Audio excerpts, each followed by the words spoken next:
joined by CBS Sports NFL analyst, two-time Super Bowl champ Brian McFadden. B-Mac, I want to get your take on this firing, this news that came down. We think about this timeline, and obviously the Tigers getting embarrassed by Texas A&M on Saturday. Now here we sit on Monday. What do you make of the timing of this news? I felt like when you look at how lopsided the game was against A&M and just how out of place LSU looked in terms of the personnel and the execution, enough is enough. When you talk about the expectations, LSU, their expectations are extremely high. Brian Kelley jumped into a position that was vacated by a coach that won the national championship there at LSU. When you look at the coach before Coach Ed Orgeron and Les Miles, he was let go after having a successful tenure there and winning a national championship as well. So when you go into those said positions where the two previous coaches that you're replacing won national championships, oh, by the way, also won SEC championships. In your 4-year span, Brian Kelley, he has nothing to show for in terms of what those coaches did.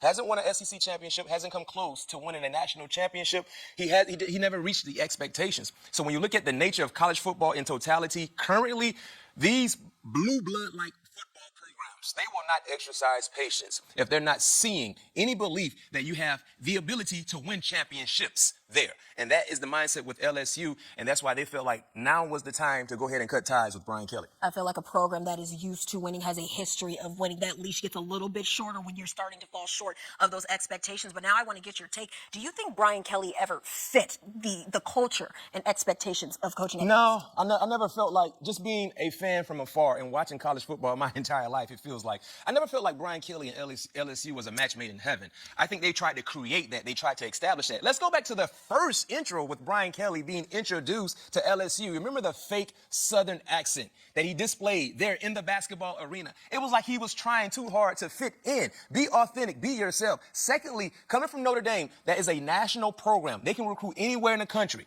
But you go from Notre Dame down to the SEC. Southern football is different. The way you talk to these players, the way you recruit these prospects, the family, it's a different world. Trust me, I know. I'm a Southerner and I played football in Florida. So when you talk about when I was being recruited by coaches from different places, the relatability wasn't oftentimes felt.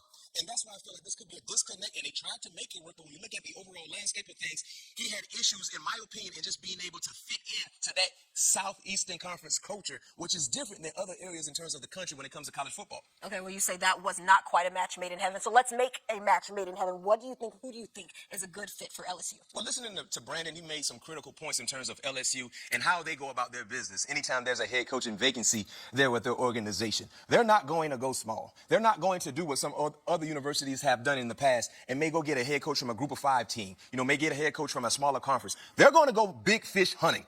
Big fish hunting. That's what they're going to do. And I have 3 names. The first name I like to throw out, Joe Brady. The reason why I'm going Joe Brady is because he was a part of a championship-like run there when Joe Burrow was the head coach. He was a part of an outstanding offense. When you look at having the luxury of having Justin Jefferson and Jamar Chase and how he utilized those players to be able to be put in position to be successful. And he understands the recruiting side of things, too, in the SEC. Currently, he helped Josh Allen accomplish an MVP a year ago. So you talk about a coach that's been successful collegiately and also doing so in the NFL. It makes perfect sense. What about Jimbo Fisher? The common theme with the Jimbo Fisher, he was once an LSU coach as well. He was on that staff with Nick Saban when they won the first national championship as the OC. He understands the Southeastern Conference culture. He understands how to recruit in that area. And oh, by the way, you can say whatever you want to say about Jimbo Fisher as a head coach. He's shown the ability to win. Won a national championship at Florida State, went to A&M, kind of turned that program around. Granted, things didn't work extremely well, but he's been successful. And we can't forget, when they read Jimbo up at A&M, one of the main reasons why he got that significant increase in terms of pay was because they felt like LSU was kind of poaching around the neighborhood to see if they can steal Jimbo Fisher away from A&M. So that makes perfect sense. And the last name, when I said big fish hunting, this ain't a fish. This is like a whale.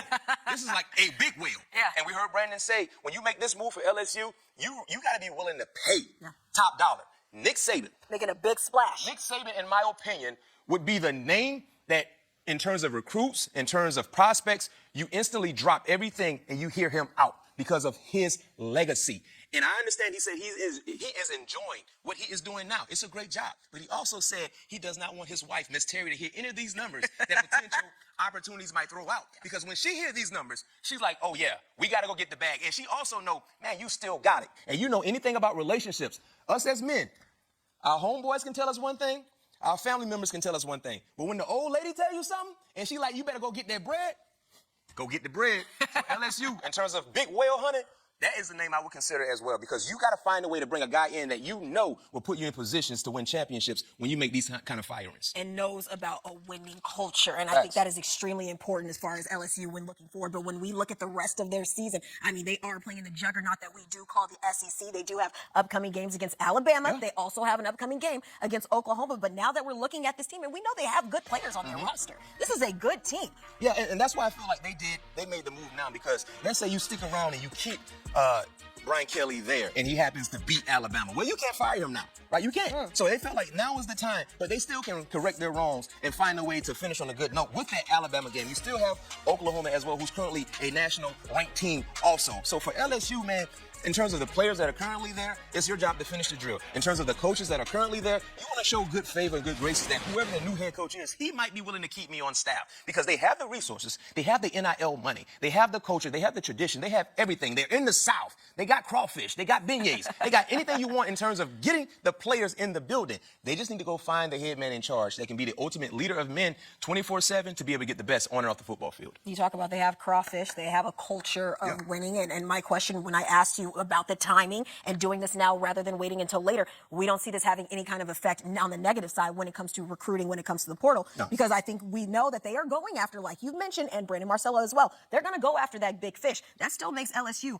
a very appealing place for players. Yeah, no question. I think when you make this move, first and foremost, when we look at college football, the landscape, in terms of in-season firing, you just need one domino to fall. And you know what happens when one domino falls? Many will fall behind them. When Penn State fired James Franklin, it made things a little easier for other universities to have to do the same thing when they had reservations about their head coach. Penn State fired James Franklin, and then look what happened. Florida fired Billy Napier, and now look what happened. LSU fired Brian Kelly. So if you're LSU and you've seen exactly what's happening in the world of college football, Penn State will be a coveted job that's available. Florida, who's in the same conference, the SEC, will be a coveted job that's available. You will have a West Coast job in UCLA, Stanford. There are so many quality jobs that are currently available right now, and Brandon also emphasized they could be a lot more available. You don't want to wait, because now when you fire your head coach, you're doing your due diligence. Who could we consider? Who would like to be our head coach? So now you can eliminate the time process of waiting around to the 25th hour to go get that head coach, especially when how important recruiting is. Because now when you talk to these prospects, you got to sell to them and their parents. We got a guy in place who we know you're going to love. Right? You can't go into these households and say, right now, we don't know. We're hoping to go get the best guy. Because me as a recruit or as a parent, I don't want to hear that. I need to know exactly which direction are you going, so I know if I want to get in that car and follow you, if I want to go the opposite direction. Tigers getting ahead of this early, making their decision with plenty of time before the end of this season and before the coaching carousel continues to spin. But for what it's worth, the portal for players at LSU begins tomorrow, and that lasts for 30 days. Brian McFadden, we appreciate you stopping by with that insight right there. Take a look at Brian Kelly's career as a head coach. I mean, 36 seasons. His record, 318 wins, 111 losses, 2 ties, but most notably, 34-14 wasn't going to cut it for the Tigers. As they're moving on, Brian Kelly will be finding a new place